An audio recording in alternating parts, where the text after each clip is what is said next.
Hi there, this is Save with Crypto. How are we all doing? Hope you're okay.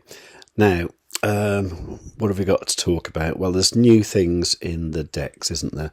The meta bonding is on its way. Still got 15 days to wait for that. So I guess we're looking at 2 weeks tomorrow. So whatever that date is, March or something. So that's going to be quite good fun, I think. Meanwhile, in this staking tab here, we've now got a earn ride farm where you can stake ride and you can get 28% APY or 25% APR. Now, I believe this isn't going to change very much. So if you wanted to sort of put ride in there and earn 25%, that's probably a pretty good option. At the moment with the challenge farm, the 2k to whatever farm, I'm not going to do that because I don't think the percentage is big enough to sort of try and achieve what we're going to achieve, you know.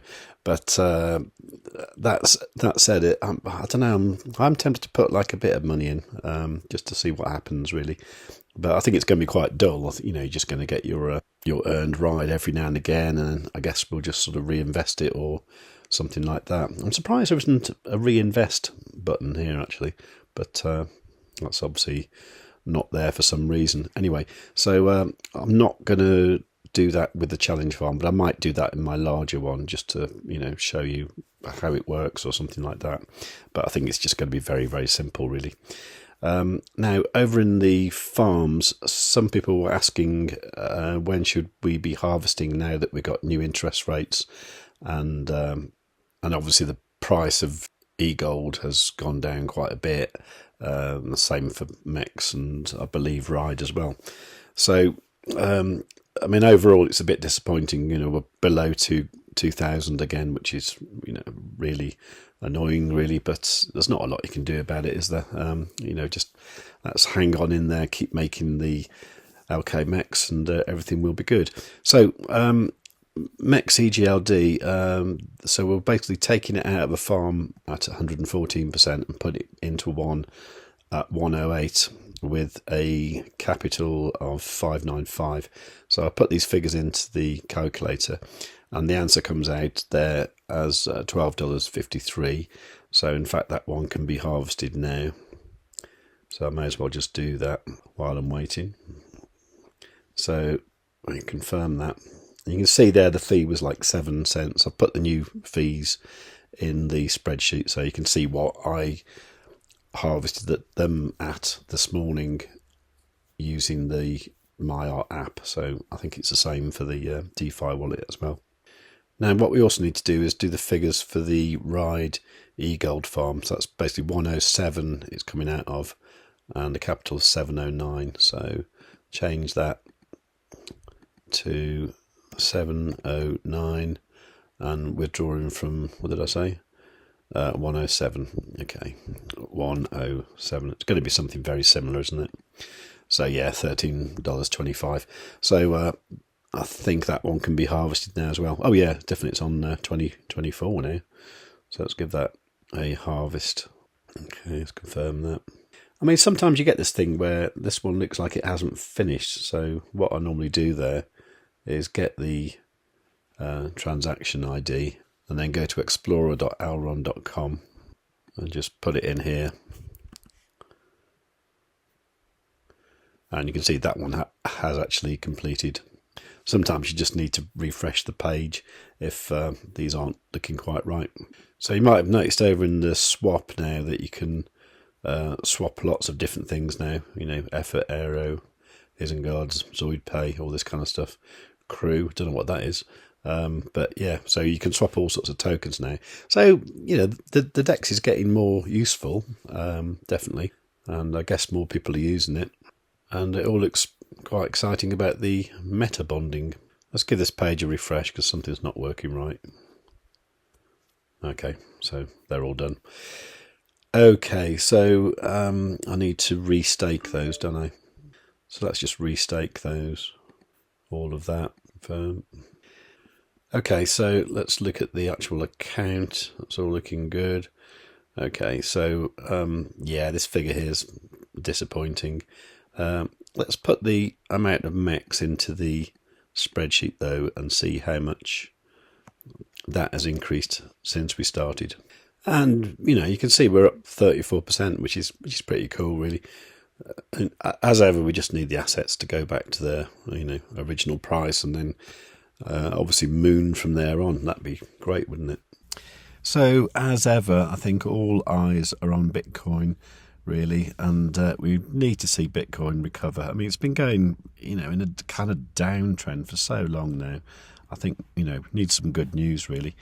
Now, one thing I did notice, and a lot of people are calling for things turning around soonish, and lots of people have got good TA reasons for that as well. But one thing I did notice was I was looking at this action that happened on January the 24th here. I can't remember why this dump was, but it was for some reason, wasn't it? Anyway, so that dump happened there.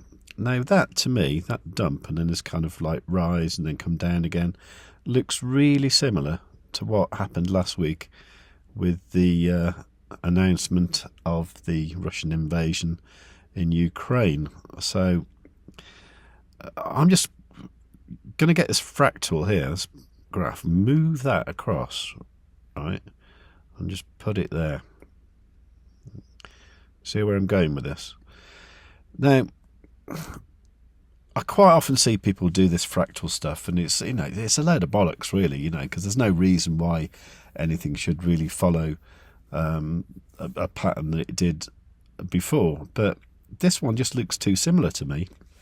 This action here is really similar, and if you draw this trend line that I've got here, so I started off with 2 touch points, and then last night it dipped down to there. Let me just move that a second. You see the actual wick came down there and touched my trend line, which was cool. But even if this fractal were to play out, it would get like another touch here. So that kind of validates this trend line, I would have thought. And then, you'd see a breakout from this symmetrical triangle here. Now, if that happened, that'd be great, wouldn't it? And that would possibly push the price of Bitcoin up to 47,000, which from here, where we are now, is going to be, I can't see, that would be a 23% increase, which would be fantastic. And then I think that would push everything else with it as well.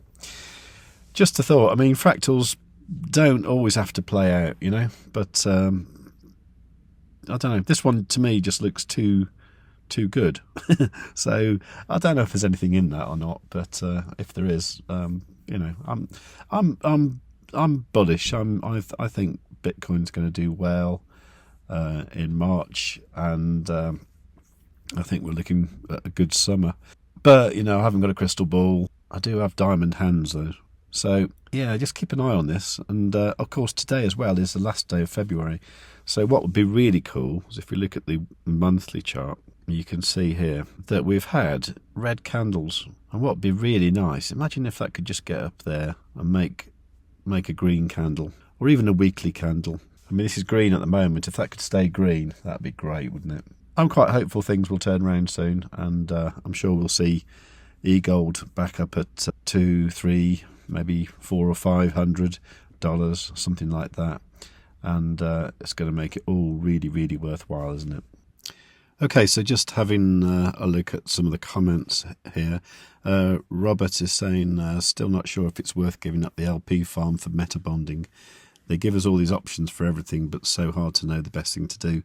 Yeah, it is really, isn't it? I mean, I suppose kind of splitting your risk a little bit and, trying something but not going full in might be a way to go.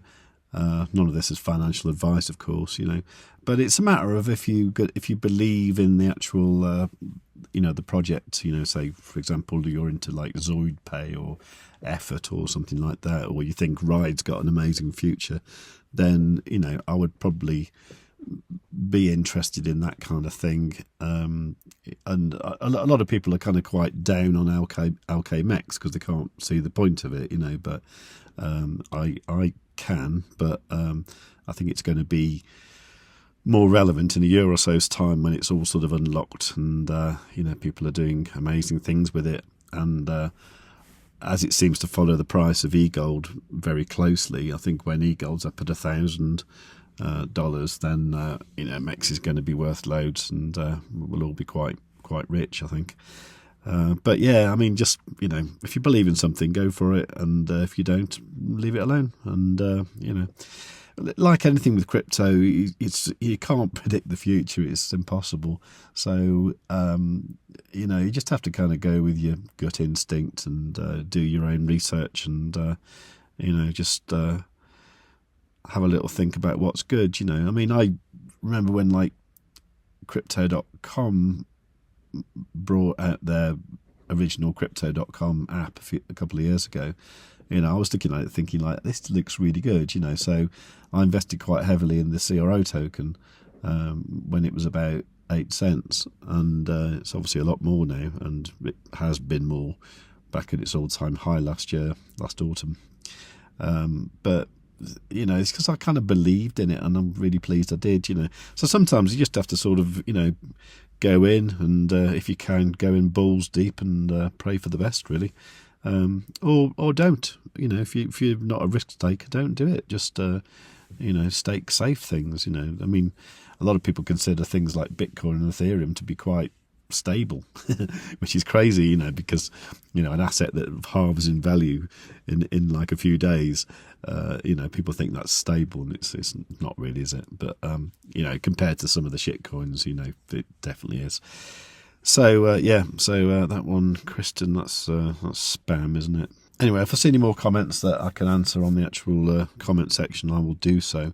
I'll try and get another video out today. I know I've not been quite as regular as I should have been, but I've got quite a few things going on at the moment. So I will try and I'll try and do at least one a day, because I do like doing them, and yeah, it's all good, really. So if you want to give me a bit of encouragement, do like the video, make sure you're subscribed, leave a nice comment, take the notification bell, and above all, tell your friends.